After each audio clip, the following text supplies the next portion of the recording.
Hello दोस्तों, Rizwan Hasan solutions में आप सभी का स्वागत है। दोस्तों, आज की क्लास में हम लोग करने वाले हैं एक्सरसाइज 4.7 जो कि वर्ड प्रॉब्लम पर है।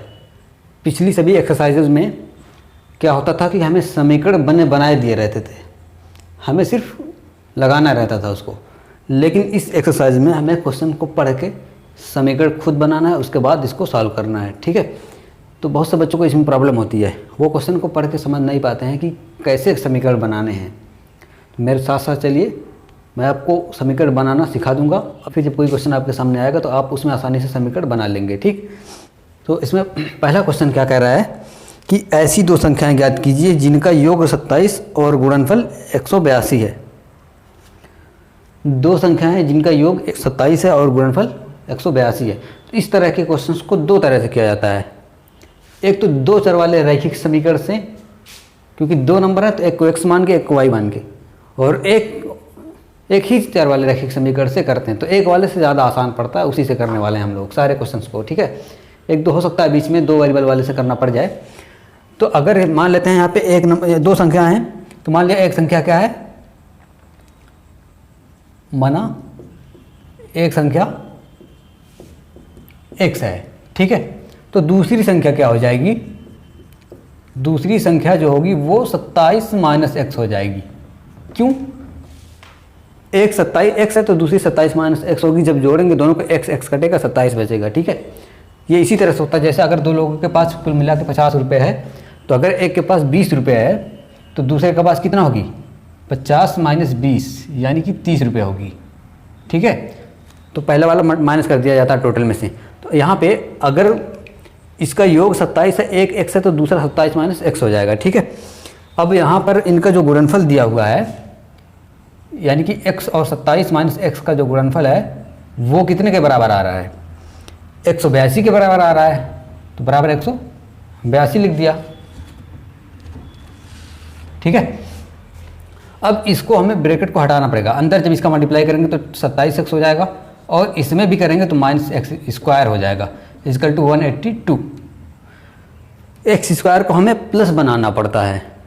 ठीक है, तो 27 और एक्स स्क्वायर दोनों उधर पूरा चला जाएगा, तो उधर गया ये तो माइनस है, उधर जाके प्लस हो गया, और ये प्लस है तो उधर जाके माइनस हो गया 27x। और यहाँ पे ऑलरेडी 182 प्लस में था, equal to plus 182 equal to 0। ये समीकरण हो गया। ठीक है, अब इस समीकरण को हमें हल करना पड़ेगा। कैसे, पहली एक्सरसाइज याद करिए, उसमें गुणनखंड विधि द्वारा कैसे करते थे, पहले और तीसरे को मल्टीप्लाई किया जाता था। ठीक है, उसके बाद जो नंबर आता था उसको दो नंबर में तोड़ते थे, ऐसे दो नंबर में जिनको जोड़ने पे माइनस 27 आए। तो एक और 182 का मल्टीप्लाई करेंगे तो वही रह जाएगा 182। ठीक है, लेकिन जब इसको तोड़ेंगे दो नंबर में तो वो नंबर क्या क्या आएगा, देखो अगर बड़ा नंबर यहाँ पे आ रहा है तो ऐसे तोड़ा जाता है, इसका प्राइम फैक्टराइजेशन कर देते हैं। ठीक, 2 9 18, 2 1 2, और यहाँ से 7 से हो जाएगा 13, और यहाँ से 13। ठीक है, 1 कम 13। अब यहाँ पे जो फैक्टर आए रहते हैं, जो गुणनखंड आए रहते हैं, उन सब नंबरों उससे क्या करते हैं, पेयर बना के देखते हैं कि किसके साथ किसको लेने पे 27 आ रहा है। जैसे कि अगर इन दोनों को एक साथ ले लें तो ये दोनों मिलके 14 हो गए, और ये 13 अकेले, तो 14 और 13 मल्टीप्लाई किया 182, 14 और 13 जोड़े तो 27। लेकिन यहाँ पे माइनस है तो दोनों माइनस रहेंगे। ठीक है, जब यहाँ पे माइनस यहाँ पे प्लस, तो या तो दोनों माइनस होते हैं, या यहाँ पे माइनस है यहाँ पे प्लस, तो दोनों माइनस होते हैं। ठीक है, एक्स स्क्वायर और पहले 13 या 14 किसी को भी लिख सकते हैं, माइनस 14x मान लिया, लिख दिया, plus 13x plus 182 equal to 0। यहाँ से x कॉमन। अब मैं इसमें डायरेक्ट करता हूँ कि पहले एक्सरसाइज में हम लोगों ने करना सीख लिया, तो अब यहाँ पे पूरा प्रॉपर करने का कोई मतलब नहीं, तो सीधा सीधा x माइनस 14 और x माइनस x प्लस 13 कर देता हूँ। ठीक है, इक्वल टू 0। सॉरी, यहाँ पे भी क्या है, माइनस है, क्योंकि यहाँ पे माइनस है, दोनों माइनस रहेगा। अब x इक्वल टू क्या हो गया, 14, और यहाँ से हो गया 13। तो दोनों नंबर क्या आ गया थे, एक 14 था और एक 13 था। अब चेक कर लेते हैं आंसर, दोनों को ऐड किया तो 27 आया, दोनों को मल्टीप्लाई किया तो 182 आया, यानी कि यही हमारा आंसर है। ठीक है, इस तरह से आराम से बस उसको इक्वेशन पहले बनाते हैं, फिर उसको सॉल्व कर लेते हैं। ठीक, अभी आगे जो है जैसे जैसे क्वेश्चन बढ़ता जाएगा समझ में पूरा आता जाएगा, आप लोग इक्वेशन बनाना एकदम आराम से सीख जाएंगे। ठीक है, देखते हैं दूसरा क्वेश्चन क्या कह रहा है कह रहा है कि दो क्रमागत धनात्मक पूर्णांक ज्ञात कीजिए।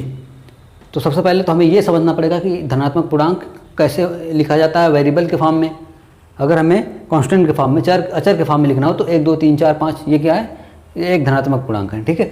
लेकिन अगर वेरिएबल के फॉर्म में लिखना हो, X Y A B C के फॉर्म में लिखना है, तब कैसे लिखना है, यहाँ पे मेन पार्ट है, ठीक है, समझने वाली बात है।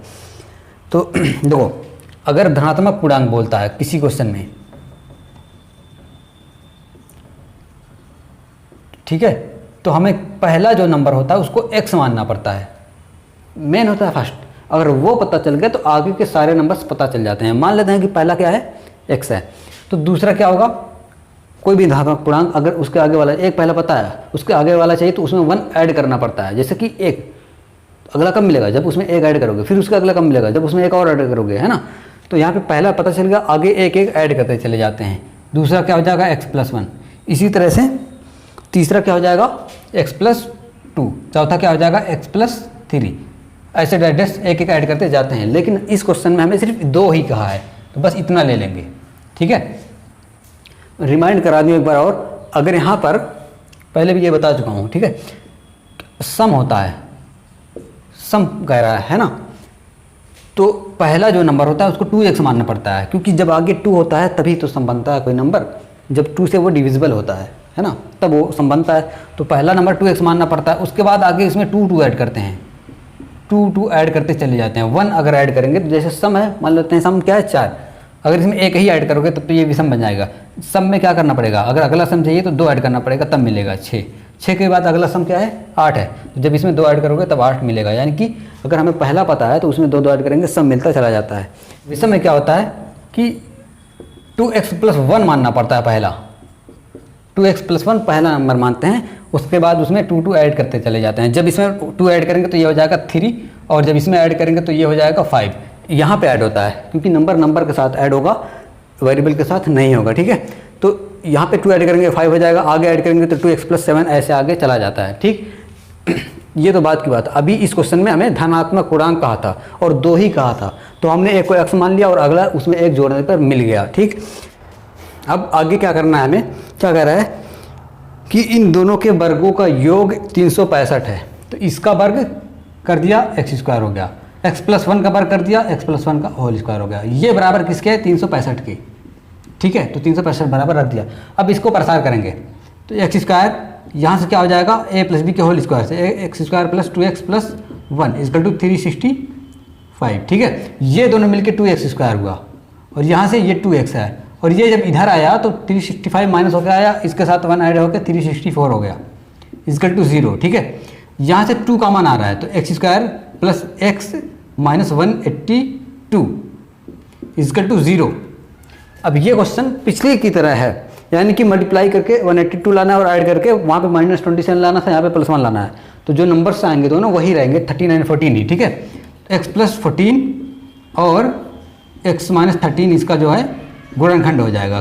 क्यों +14 लिया, क्योंकि हमें +1 चाहिए, तो 1 + 14 1 - 13 दोनों का मल्टीप्लाई करेंगे -182 हुआ, और ऐड करेंगे तो +1 हो गया, ठीक है। यहाँ से x की वैल्यू जो मिली हमें वो -14 मिली, और यहाँ से x की वैल्यू जो मिली वो हमें 13 मिली। तो ये नहीं लेना, हमें ये लेना पड़ेगा, ठीक है, प्लस वाली। तो x की वैल्यू क्या ले ली हमने, 13। तो जब x की वैल्यू 13, यहाँ पे क्या हो जाएगा 13, और दूसरा नंबर क्या हो जाएगा 14 हो जाएगा। पहला नंबर आ गया तो उसमें 1 जोड़ दिया तो 14 मिल गया, एक नंबर 13 हो गया, एक नंबर 14 हो गया, ठीक है। ये आंसर हो गया, क्लियर। इस तरह से स्टेटमेंट पढ़ना है, उसका समीकरण बनाना है, उसको सॉल्व कर लेना है, ठीक। थर्ड की तरफ बढ़ते हैं। कह रहा है कि एक भिन्न का हर उसके अंश से एक अधिक है। अब यहाँ तक पहले पढ़ के रुक जाते हैं। एक भिन्न का हर उसके अंश से अधिक है, तो पहले वो भिन्न लिख लेते हैं।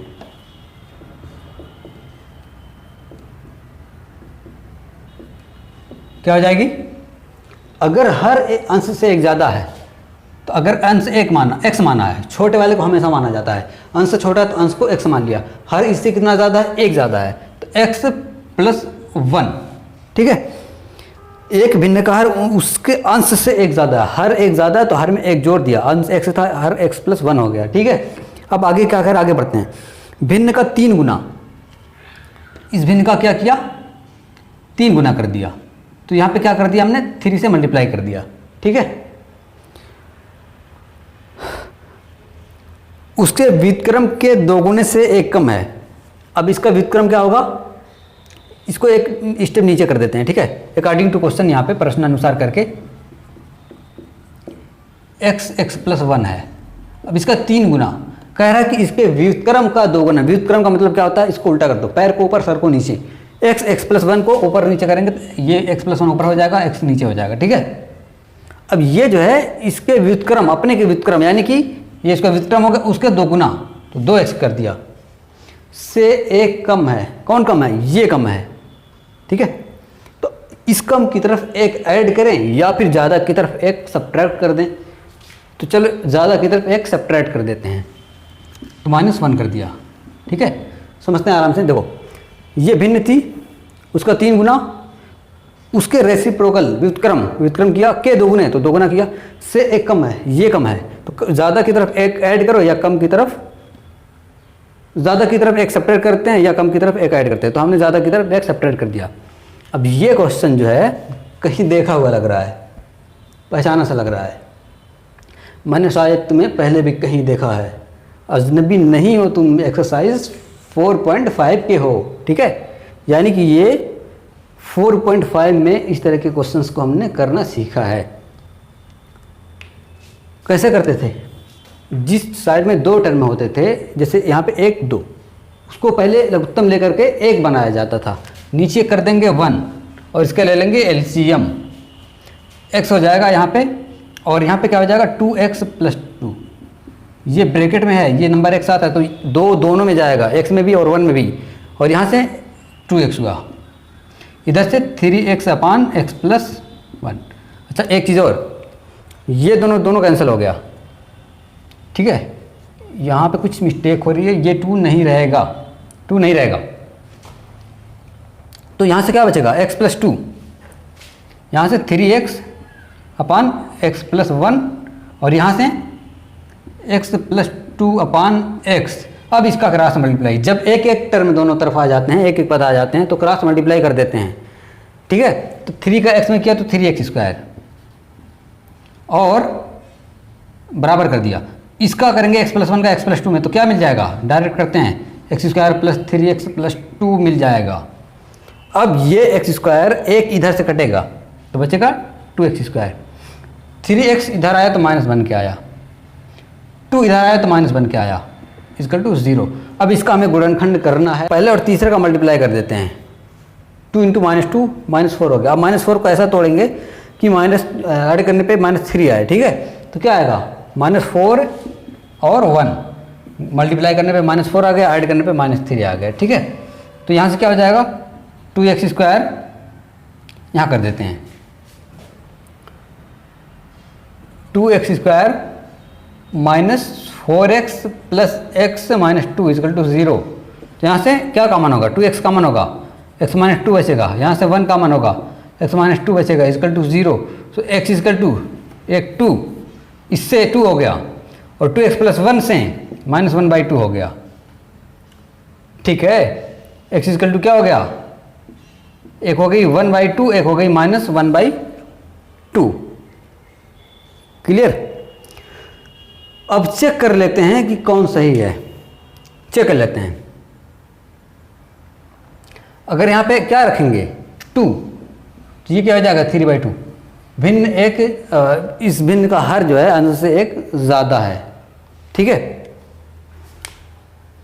इसको नहीं लेंगे, क्योंकि अगर इसको लेते हैं तो क्या मिलेगा हमें, -1/2 अंश में हर इससे एक ज़्यादा, -1/2 में ऐड करोगे 1/1 ऐड करोगे तो क्या हो जाएगा 1/2 प्लस में, जो कि इसको सेटिस्फाई नहीं कर रहा है। तो हमें क्या लेना पड़ेगा, 2 लेना पड़ेगा, जो कि सेटिस्फाई कर रहा है। तो आंसर हमारा 2/3 आ जाएगा, मतलब भिन्न जो है वो 2/3 है। क्या पूछा था, दोनों संख्याएं ज्ञात करना है। अच्छा भिन्न ज्ञात करनी है, तो भिन्न क्या हो जाएगी 2/3 हो जाएगा आंसर, ठीक है। जो भिन्न होगी वो क्या हो जाएगी 2/3 हो जाएगी।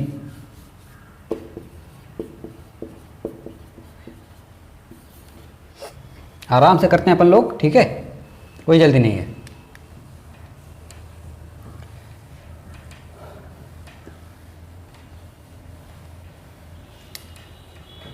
देखो कह रहा है कि दो संख्याओं का अंतर 2 है, दो संख्याओं का अंतर 2 है तो और उसके वर्गों का योग 34 है, संख्या ज्ञात कीजिए। पहले जो है यहाँ तक पढ़ते हैं, जहाँ पे एक कंडीशन दी है वहाँ तक।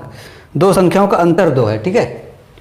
तो अगर हम इसको 2 वेरिएबल में माने तो एक संख्या मान लेते हैं x है, एक संख्या y है, दोनों का अंतर कर दिया तो 2 आया। एक तो ये हो सकता है, और जब दूसरा बनाना रहेगा दोनों के वर्गों का योग, इसका वर्ग x², इसका वर्ग y², योग कितना 34, ठीक है। ये पहला समीकरण, ये दूसरा समीकरण। ये तो 2 वेरिएबल वाला है, लेकिन अगर हम एक वेरिएबल से करना चाहें तो कैसे करेंगे इसको, देखो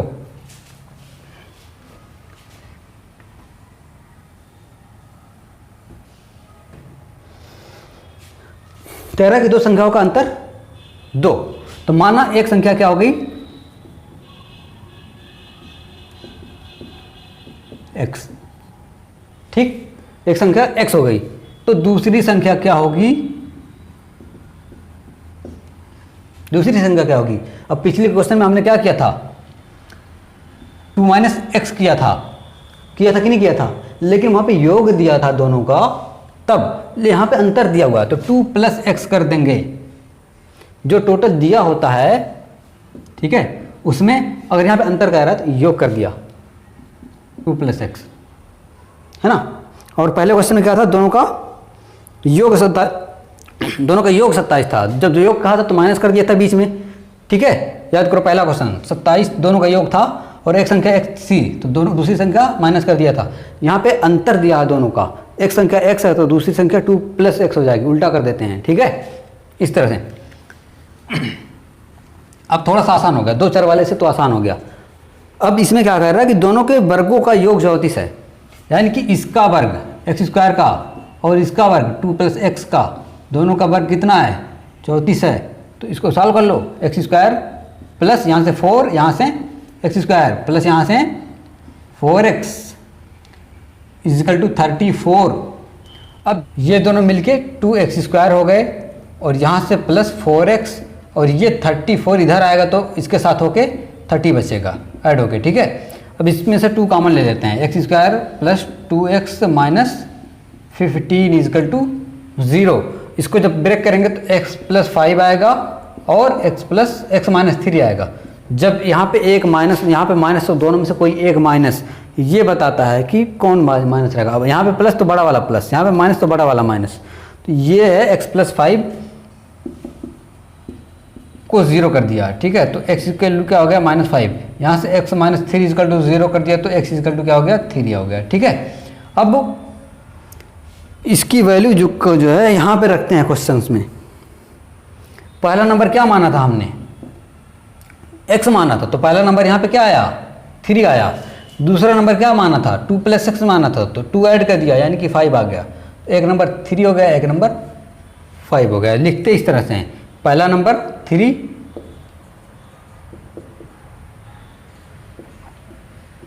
दूसरा नंबर 5, ठीक है। दोनों के बीच का क्या है डिफरेंस, अंतर क्या है 2 है। और अगर इसको स्क्वायर करके जोड़ते हैं तो यहाँ से 25, यहाँ से 9, 25 9 34, क्वेश्चन को सेटिस्फाई कर रहा है, यानी कि सही है, ठीक है। बस हमें क्वेश्चन को पढ़ना है आराम से, एकदम एक एक लाइन समझना है। उसको जहाँ पहले कंडीशन दिया हो वहीं पे रुक जाना है, उसके बाद पहले समीकरण बना लेना है, उसके बाद उसमें आगे बढ़ना है, ठीक है। नेक्स्ट क्वेश्चन देख लेते हैं क्या कह रहा है। दो संख्याओं के वर्गों का अंतर 180 है। दो संख्याओं के वर्गों का अंतर, यहाँ पे दोनों संख्याओं के बीच में कोई शर्त नहीं दी है, रिलेट नहीं किया एक दूसरे की, कैसे वो रिलेट कर रही हैं।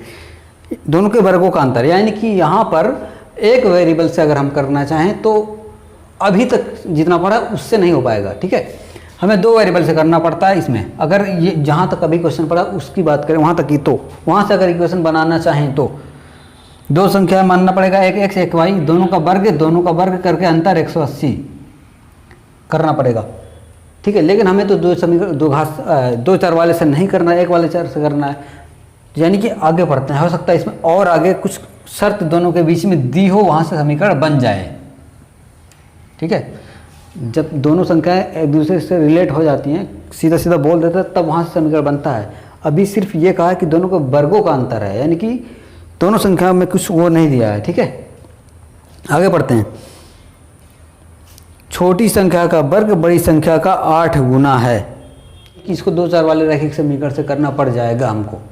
ठीक है, क्योंकि दोनों के बीच में कोई संबंध नहीं दिया है नंबर के बीच में। तो मान लेते हैं एक संख्या x है, दूसरी y है, तो पहले का स्क्वायर दूसरे का स्क्वायर, अंतर 180 पहला। ठीक, छोटी संख्या का वर्ग अच्छा इसमें छोटी संख्या कौन होगी? छोटी y होगी। माइनस कर रहे हैं तो ये छोटी होगी, ये बड़ी होगी, है कि नहीं? छोटी संख्या वर्ग यानी कि y स्क्वायर का वर्ग बड़ी संख्या का 8 गुना है। बड़ी संख्या कौन है यहाँ पे? x पहले है तो x बड़ी है, बड़ी वाली का 8 गुना है, 8 गुना कर दिया। ठीक है, ये हो गया दूसरा। अब इसको उठा करके यहाँ पे रखते हैं। वाई स्क्वायर बराबर 8x यहाँ पे रख देते हैं। एक्स स्क्वायर वाई स्क्वायर की जगह पे 8x माइनस 8x हो गया, और ये इधर आया तो 180 बराबर 0। यहाँ से जो है द्विघात समीकरण हमें मिला, एक चर में मिला, तो इसको हमें हल करना पड़ेगा। ठीक है, कैसे होगा हल? x माइनस 18 x प्लस 10 10 तो दोनों मिलके 180 मल्टीप्लाई हुआ, 180 हुआ, ऐड हुआ तो माइनस 8 हुआ। ठीक है, अच्छा जब बड़ा नंबर आने लगे, जैसे इसमें एक का 180 में करेंगे 180, जब बड़ा नंबर आए तो ऐसे प्राइम फैक्टराइजेशन करके तोड़ लेते हैं। 180 को जब तोड़ेंगे तो 90, और यहाँ से 45, यहाँ से 3 से अब जाएगा, 3 से करेंगे तो 15, 3 से करेंगे तो 5, 5 से करेंगे तो 1। अब इसमें से हमें जोड़ा बनाते हैं, कौन किसके साथ जाएगा, ऐसे ऐसे नंबर को साथ में लेना रहता है जिससे 18 आए जोड़ने पे, गुणा करने पे 180 आए। देखो 2 को और 3 को और 3 को एक साथ ले लो, 2 3 6 3 18, इस 5 को और इस 2 को एक साथ ले लो, 5 दूनी 10, 18 10 180, और जोड़ने पे 8 आया। ऐसे तोड़ा जाता है। तो यहाँ से x बराबर क्या हो जाएगा? 18 हो जाएगा, और यहाँ से x बराबर क्या हो जाएगा? माइनस 10 हो जाएगा। ठीक है, तो x की वैल्यू 18 ले लेते हैं। जब 18 लेंगे x की वैल्यू तो क्या हो जाएगा? y स्क्वायर क्या हो जाएगा? y का स्क्वायर बराबर 8 गुणे 18, क्योंकि x की जगह पर क्या है रखेंगे 18, तो मिल जाएगा हमें 144। तो y बराबर प्लस माइनस 12।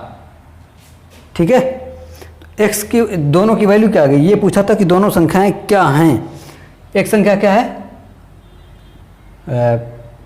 18 और 12, 18 और 12, फिर से क्या है 18 और माइनस 12 ले लें, दोनों में से ही। ठीक है ना, 18 और 12 होगा या फिर 18 और माइनस 12 होगा। ठीक है, ये नहीं ले सकते, क्यों? क्योंकि x बड़ा था, x बड़ा था इसलिए 18 को लेना पड़ा, माइनस 10 को नहीं लेंगे। और जब y की वैल्यू निकालने के लिए x की वैल्यू यहाँ पे पुट करेंगे तो 144 आएगा, और जब उसको सॉल्व करेंगे तो प्लस माइनस 12, ये दोनों ले लेंगे क्योंकि ये छोटा था। 18 अगर प्लस है तब भी इससे छोटा है, और अगर माइनस 12 ले लेते हैं तब भी 18 से छोटा ही है। ठीक है, तो दोनों ले सकते हैं।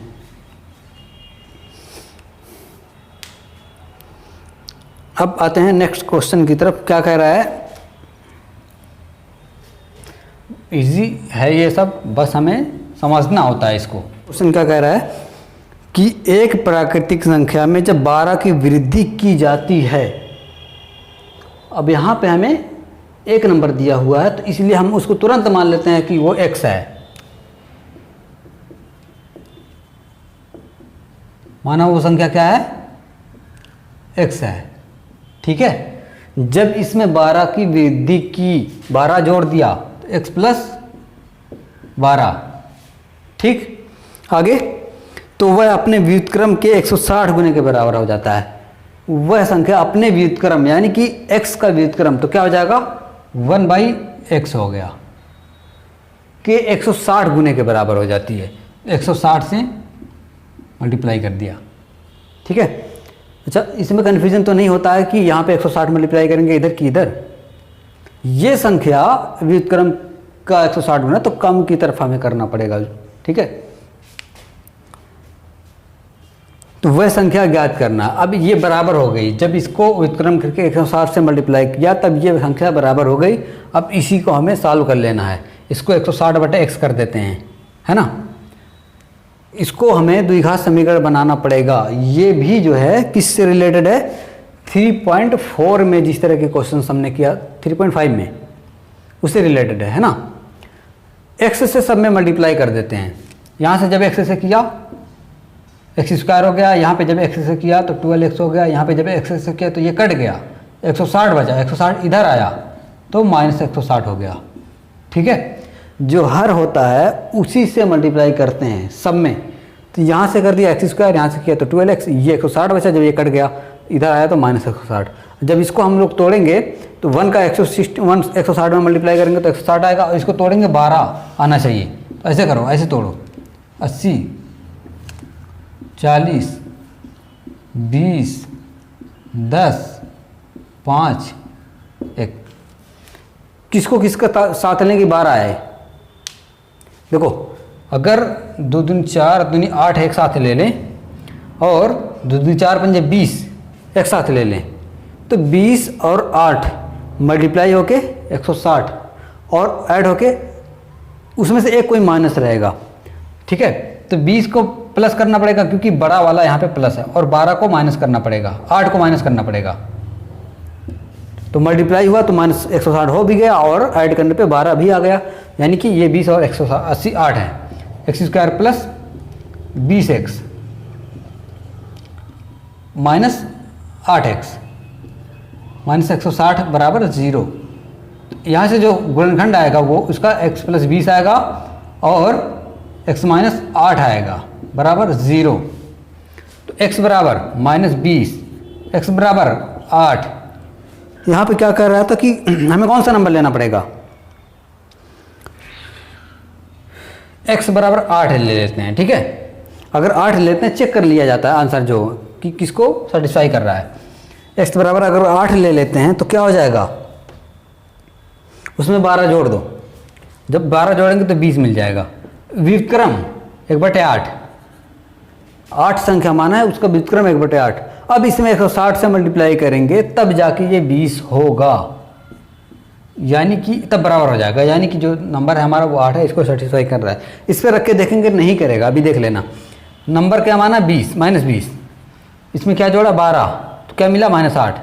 व्युत्क्रम इसका व्युत्क्रम -1/20, इसको 160 से मल्टीप्लाई कर दिया, ये कट गया, ये -8, दोनों आ रहा है, दोनों सेटिस्फाई कर रहा है, यानी कि कोई भी ले सकते हैं। इसको भी सेटिस्फाई कर रहा है, इसको भी। या तो वो नंबर 20 होगा, -20 होगा, या तो वो नंबर 8 होगा।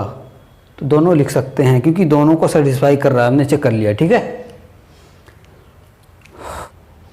कोई दिक्कत नहीं है ना? अगर कोई दिक्कत हो तो कमेंट बॉक्स में कमेंट करिए, कोई डाउट हो अगर तो मैं उस डाउट को दूर करने की कोशिश करूँगा, ओके। अगला क्वेश्चन देख रहे हैं क्या है। मैसूर और बेंगलोर के बीच के 132 किलोमीटर यात्रा करने में एक एक्सप्रेस रेलगाड़ी सवारी गाड़ी से 1 घंटे समय कम लेती है। मध्य के स्टेशनों को ध्यान में ना रखते हुए, ठहरने का समय ध्यान में ना रखते हुए, यदि एक्सप्रेस रेलगाड़ी की औसत चाल सवारी रेलगाड़ी की औसत चाल से 11 किलोमीटर प्रति घंटा अधिक हो तो दोनों रेलगाड़ियों की औसत चाल ज्ञात कीजिए। 2 रेलगाड़ियाँ हैं। अच्छा क्वेश्चन है, बहुत अच्छा है। यहाँ से यहाँ तक मान ले जा रही हैं। ये है मैसूर और ये है बेंगलोर। मैसूर से बेंगलोर बीच की दूरी कितना है इसकी? 132 किलोमीटर है, ठीक है। दोनों के बीच की दूरी 132 किलोमीटर है। तो मान लेते हैं कि जो एक्सप्रेस वाली रेलगाड़ी है उसकी चाल x है, या फिर सवारी वाली रेलगाड़ी की कोई भी मान लेते हैं, कोई दिक्कत नहीं उसमें, ठीक है। माना सवारी वाली रेलगाड़ी की औसत चाल क्या है? ये सवारी वाली रेलगाड़ी है, ठीक है।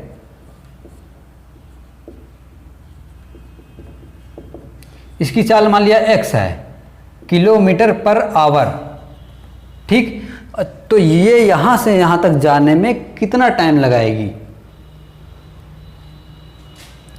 कितना टाइम लगाएगी? समय बराबर क्या होता है? दूरी बटे चाल। समय बराबर दूरी बटे चाल, ठीक है।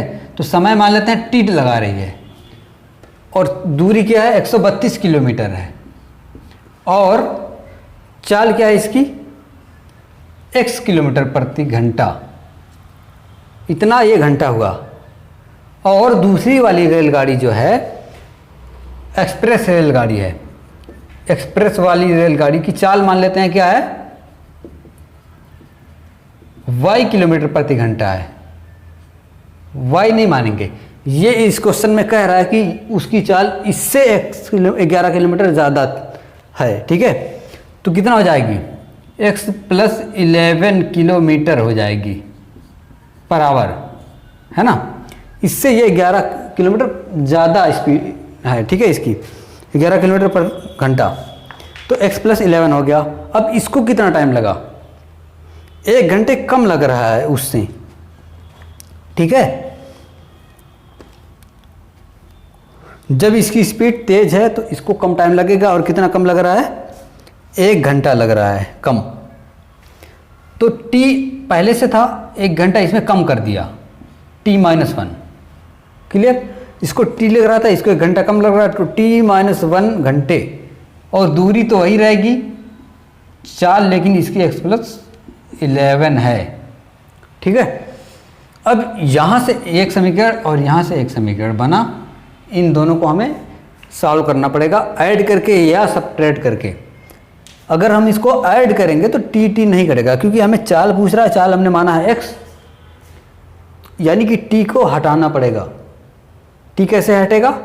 ऐड करने पे तो नहीं हटेगा, सब्ट्रैक्ट करने पे हटेगा, घटाने पे हटेगा, है ना। तो इसको घटा देते हैं।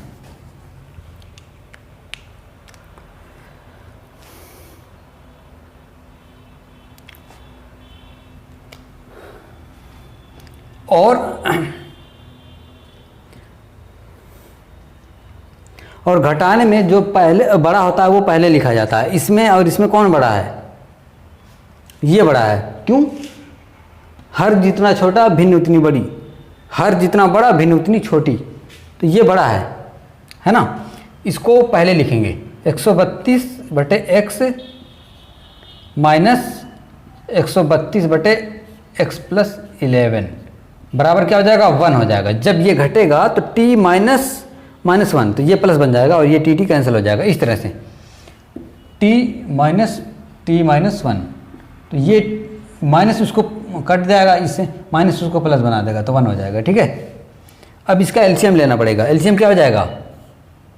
x प्लस 11, इससे x कटेगा, x प्लस 11 में इसका मल्टीप्लाई, तो 132 x प्लस इसमें मल्टीप्लाई करो, 11 दूनी 22, 11 तीन 33, 2 35, 11 3 14, 1452, ठीक है।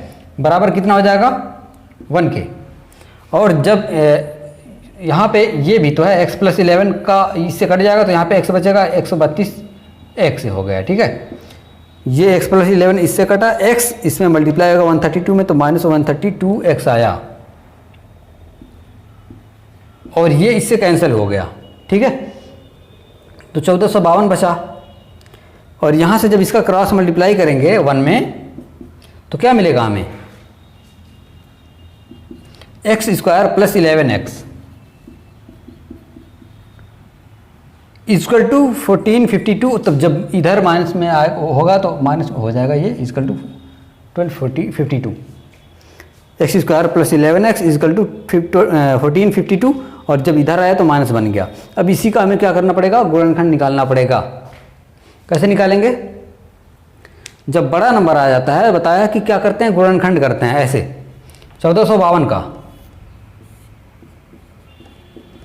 2 से 14 26, 2 से करेंगे तो 2 3 6, 2 6 12, 2 3 6, 7 से करना पड़ेगा। अब 3 से हो जाएगा, 3 से, 3 कम 3, 3 2 6, 3 कम 3, 3 से 2 1 3 1 4 3 से नहीं होगा, अब 11 से करना पड़ेगा। 11 11 में 121, 11 से करना पड़ेगा 11 11। अब इसमें जो है किसको किसके साथ ले लें ताकि जोड़ने पे 11 आ जाए। देखो इसको ले लो, 11 और 3 को ले लो, 11 2 और 2 एक साथ ले लो, तो 11 3 33, 11 दूनी 22 दूनी 44, 33 और 44 क्या हो जाएगा, जब घटाएंगे तो 44 में से 33 11 आ जाएगा और मल्टीप्लाई करेंगे तो 1452 आ गया। यानी कि एक जो है प्लस लेना पड़ेगा। किसको प्लस लेंगे, 44 को प्लस ले लेंगे, है ना। तो इसका जो फैक्टर आएगा वो x + 44 आएगा और x - 33 आएगा बराबर 0। सो x की वैल्यू यहाँ से क्या मिली हमें, 44 मिल गई और -44 मिल गई और 33। तो माइनस वाले को नहीं लेना है, प्लस वाले को ले लेना है, ठीक है। तो x की वैल्यू जो है क्या आ गई, 33 आ गई। और 33 हमने किसको माना था, x किसको माना था, सवारी वाली रेलगाड़ी को माना था। तो इसकी चाल जो है क्या हो गई 33, और एक्सप्रेस वाली इससे 11 ज़्यादा है तो उसकी चाल 44 हो जाएगी, है ना। सवारी वाली रेलगाड़ी की चाल जो है 33 किलोमीटर/आवर आ गई और एक्सप्रेस वाली की क्या हो जाएगी, इससे 11 ज़्यादा है तो 44 किलोमीटर/घंटा आ गई। यही दोनों पूछा था, क्लियर। 8वां क्वेश्चन क्या कह रहा है कि एक रेलगाड़ी एक समान चाल से 360 किलोमीटर की दूरी तय करती है। यदि वह चाल 5 किलोमीटर प्रति यदि उसकी चाल 5 किलोमीटर प्रति घंटा अधिक होती तो वह उसी दूरी को 1 घंटे कम में तय कर लेती। रेलगाड़ी की चाल ज्ञात कीजिए। कोई रेलगाड़ी है, उसको कहीं जाना है, मान लेते हैं यहाँ से यहाँ तक जाना है। दूरी क्या है इसकी, 360 किलोमीटर, ठीक है। अब यहाँ से मानते हैं कि ये x किलोमीटर प्रति घंटे की चाल से अभी चल रही है, अभी x किलोमीटर प्रति घंटे की चाल से चल रही है। तो यहाँ से यहाँ तक जाने में समय कितना लगेगा, समय बराबर दूरी बटे चाल। दूरी क्या है 360 और चाल क्या है x किलोमीटर, तो समय कितना लग रहा है, t लग रहा है मान लिया, है ना। और दूसरी वाली जो है, दूसरी बार में अगर ये इसकी चाल 5 किलोमीटर प्रति घंटा बढ़ जाती है, अब स्पीड x + 5 हो गई, है ना, तो क्या हो जाएगा 360, दूरी तो वही है और चाल क्या हो गई x + 5 हो गई, तो टाइम कितना लगा 1 घंटे कम, तो t - 1, पहले t लग रहा था अब 1 घंटे कम। यहाँ पे ऐसे लिखाया था, पूरा अगर प्रॉपर लिखें तो अगर चाल इतना है तो अगर चाल x + 5 है तो, है ना। अब इसको पहले की तरह क्या करना है, माइनस कर देना है, सेम टू सेम वही करना है। माइनस करो, ये बड़ा है क्योंकि नीचे छोटा तो ऊपर पूरा भिन्न बड़ा हो जाता है। 360 x - 360 x + 5 बराबर 1 के, t - 1 बचेगा। इसको एलसीएम ले लेते हैं, x + 5, ठीक है। x कट जाएगा, 360 का मल्टीप्लाई x + 5 में होगा तो 360x + 1800 माइनस x + 5 कट जाएगा, x बचेगा 360x, ठीक है, बराबर 1 के। ये यहां से कैंसिल हो गया।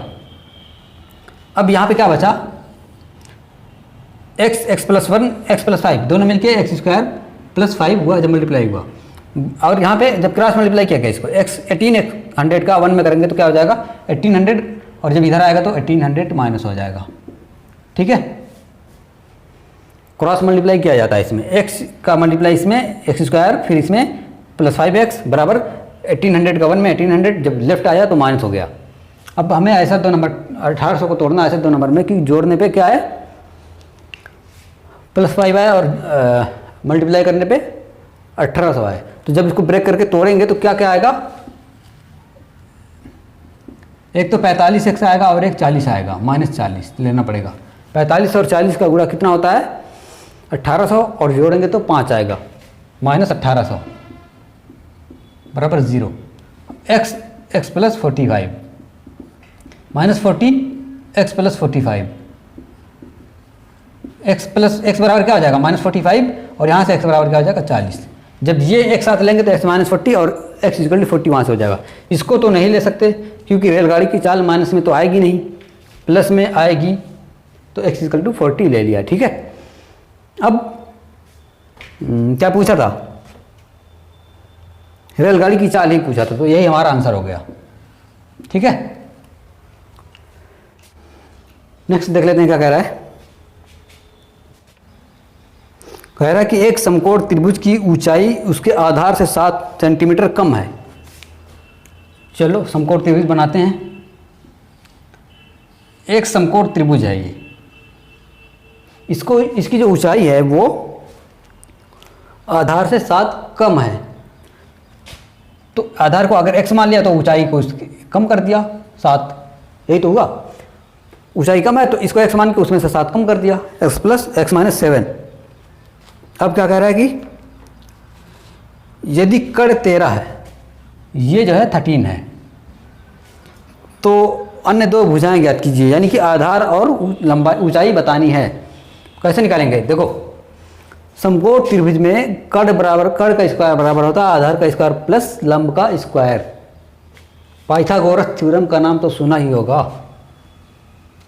तो उसमें क्या होता है, आधार का स्क्वायर प्लस लंब का स्क्वायर या ऊंचाई का स्क्वायर, इसको लंब भी बोलते हैं ऊंचाई भी बोलते हैं, बराबर कर्ण के स्क्वायर के, होता कि नहीं। अब आधार क्या है एक्स स्क्वायर, ऊंचाई क्या है एक्स माइनस 7 उसका स्क्वायर, कर्ण क्या है 13 का स्क्वायर। यहाँ से एक्स स्क्वायर, यहाँ से X square minus 14x plus 49 equal to 169। ये दोनों एक्स स्क्वायर 2x स्क्वायर हो गया, ये माइनस 14x और ये इधर जब आएगा तो क्या मिलेगा हमें, माइनस 120 मिलेगा। इन दोनों से माइनस 120 मिलेगा। ठीक है, तो दो कॉमन कर लेते हैं, X square minus 7x minus 60 equal to 0। अब दो ऐसा नंबर ढूंढो जिसको गुणा करने पे माइनस 60 है और जोड़ने पे माइनस 7 आए। तो क्या क्या मिलेगा, एक 12 है एक माइनस 5 है, 12 पंजे 60, 12 और 5 का माइनस करेंगे तो क्या हो जाएगा माइनस 7। लेकिन यहाँ पे माइनस है तो 12 को माइनस करना पड़ेगा और 7 को प्लस करना पड़ेगा, 5 को प्लस करना पड़ेगा, minus 60 equal to 0। So X minus 12 X plus 5, ये आया गुणनखंड इसका। एक्स बराबर 12, एक्स बराबर माइनस 5, कौन लेना है, माइनस 5 तो लंबाई होती नहीं है तो यानी कि ये नहीं लेना है ना। 12 ये लेना पड़ेगा, एक्स बराबर हो जाएगा और यहाँ से क्या हो जाएगा 5 हो जाएगा। ठीक है, तो आधार क्या हो गया 12 मीटर या सेंटीमीटर, उसकी मात्रा जो भी दी हो इकाई, और यहाँ से क्या हो जाएगा 5 इकाई, और इसको जो स्क्वायर करके अगर देखेंगे तो कर्ण के स्क्वायर के बराबर आएगा। क्लियर, तो हमारा आंसर क्या है x इजकल टू 12 और भुजा पूछा था दोनों, तो ये जो इसकी भुजा है वो क्या हो जाएगी 12 हो जाएगी और इसकी भुजा 5 हो जाएगी। क्लियर, अगला क्वेश्चन देख लेते हैं, क्वेश्चन नंबर 11। क्या कह रहा है कि एक आयताकार खेत का विकर्ण उसकी छोटी भुजा से 60 मीटर अधिक है। इतना पढ़ के पहले हम लोग समीकरण उसका वो बना लेते हैं।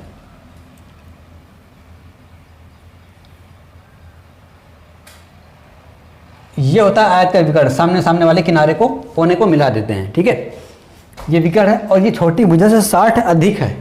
तो छोटी भुजा तो नहीं पता तो क्या मानेंगे x मानेंगे, और अगर ये इसे 60 अधिक है तो कितना हो जाएगा x प्लस 60। आगे बढ़ते हैं, क्या कह रहा है कि इसकी बड़ी भुजा छोटी भुजा से 30 मीटर अधिक है। बड़ी भुजा कौन है, लंबाई, तो ये चौड़ाई, इससे चौड़ाई यानी छोटी भुजा से 30 अधिक है, तो x प्लस 30 हो गया।